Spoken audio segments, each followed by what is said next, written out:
എല്ലാവർക്കും പുതിയൊരു വീഡിയോയിലേക്ക് സ്വാഗതം.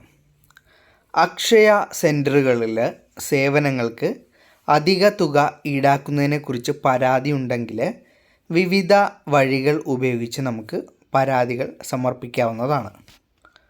അതിൽ ഒന്നാമത്തെ പരാതി സമർപ്പിക്കാനുള്ള മാർഗം എന്ന് പറയുന്നത് അക്ഷയ സ്റ്റേറ്റ് പ്രൊജക്റ്റ് ഓഫീസാണ്.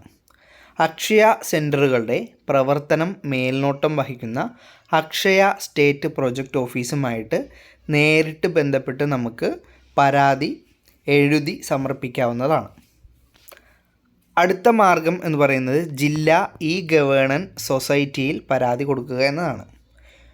അതിനായിട്ട് ഓരോ ജില്ലയിലും അക്ഷയ സെൻറ്ററുകളുടെ മേൽനോട്ടം വഹിക്കുന്ന DEGS ഓഫീസുണ്ട്. അതായത് ജില്ലാ ഇ ഗവേണൻസ് സൊസൈറ്റി ഓഫീസുകൾ എല്ലാ ജില്ലയിലും ഉണ്ടാകും.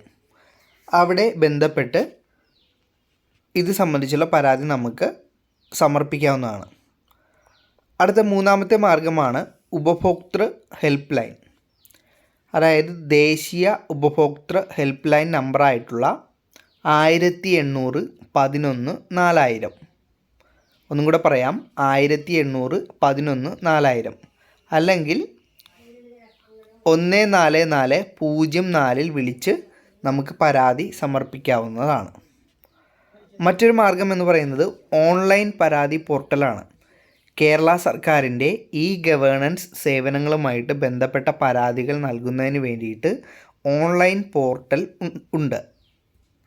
കേരള സ്റ്റേറ്റ് IT മിഷൻ്റെ വെബ്സൈറ്റിലാണ് നമുക്ക് പരാതി കൊടുക്കാൻ സാധിക്കുന്നത്. അതിനുള്ള വെബ് അഡ്രസ്സാണ് താഴെ കൊടുത്തിരിക്കുന്നത്.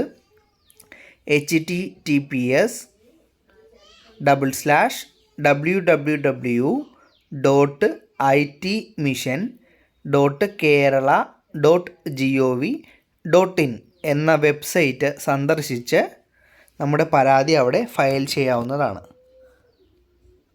അടുത്തത് ഇമെയിൽ വഴിയുള്ള പരാതി സമർപ്പണമാണ്. നിങ്ങളുടെ പരാതികൾ aspo@akshaya.net എന്ന ഇമെയിൽ വിലാസത്തിലേക്ക് അയക്കാവുന്നതാണ്.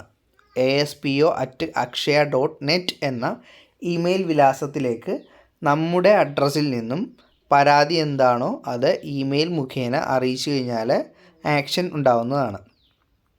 പരാതി നൽകുമ്പോൾ അക്ഷയ സെൻറ്ററിൻ്റെ പേര്, സ്ഥലം, സംഭവിച്ച തീയതി, സമയം, കൊട്ടേഷൻ അല്ലെങ്കിൽ പരിചയപത്രങ്ങൾ എന്നിവ ഉൾപ്പെടെ വിശദാംശങ്ങൾ ഉൾപ്പെടുത്തുന്നത് ഉചിതമാണ്. തെളിവ് സഹിതം പരാതി കൊടുത്തു കഴിഞ്ഞാൽ തീർച്ചയായിട്ടും ആക്ഷൻ എടുക്കുന്നതാണ്. അപ്പോൾ ഈ വിവരം എല്ലാവരിലേക്കും നിങ്ങൾ ഷെയർ ചെയ്ത് കൊടുക്കുക.